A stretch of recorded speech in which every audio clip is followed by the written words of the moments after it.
Odense Zoo vil gerne have nye gæster hele året, så derfor er der her i vinterhalvåret løbende særlige aktiviteter for at tiltrække publikum i den kolde tid.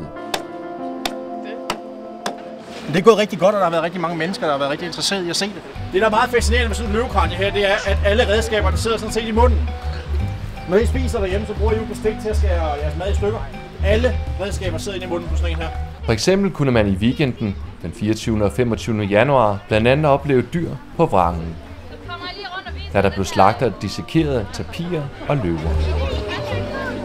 Den her løve her, den har altså haft et ret godt liv hernede i lysken, her ved benet, hvor Rasmus har skåret op. Der sidder altså en masse hvid herinde, og det er altså fedt, fordi den har haft rigtig godt glæde af sin mors mælk, og så alt det kød, som den har fået af dyrepasserne. Og det er godt. Det er fedt. Ja, altså, det er godt.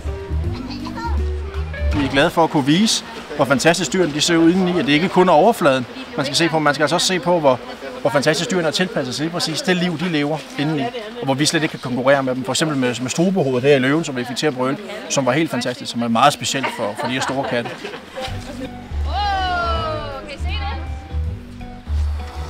Kan I se det? At der kommer luft i?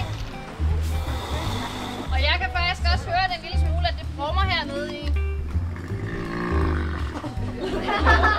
Det kræver altså Den til tider makabre publikumsunderholdning blev udført af biologistuderende Tanja og Rasmus, der arbejder som guider i Odense Zoo. Men det har de store katte altså her meget specialiseret. Det er både løven og tiger, der har det her. Og det er også derfor, når I går om aftenen, så er det altså det, vi kan høre, der går og brøl.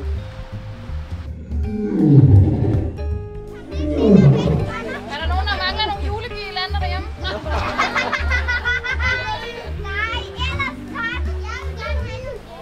Det er gået helt stille og roligt, vi kan sige. Vi bliver ved med at holde den samme linje som Zoologisk Have, og det er vi egentlig helt indforstået med. Og vi fortæller så meget og så levende omkring, hvad det er, vi gør, og holder ikke noget gemt, og det synes vi er den bedste måde at gøre det på. Og det ser også ud til, at vores gæster bakker det op. Og der var klart flere år at se en løvedissektion, end der var sidste år. Og derfor ser vi det som et tegn på, at der er større interesse om det, og man ligesom forstår bedre, hvorfor vi gør, som vi gør. For man kan sige, hvis vi ikke har fortalt, hvorfor vi gør det, jamen, så kan det godt virke voldsomt. Men når vi ligesom lægger baggrund på, hvorfor vi afliver dyrene, og hvorfor vi, når vi så har mulighed for det, dissekerer dem og åbner dem, i stedet for bare at smide dem ud, jamen, så giver det meget stor mening for den almindelige dansker også.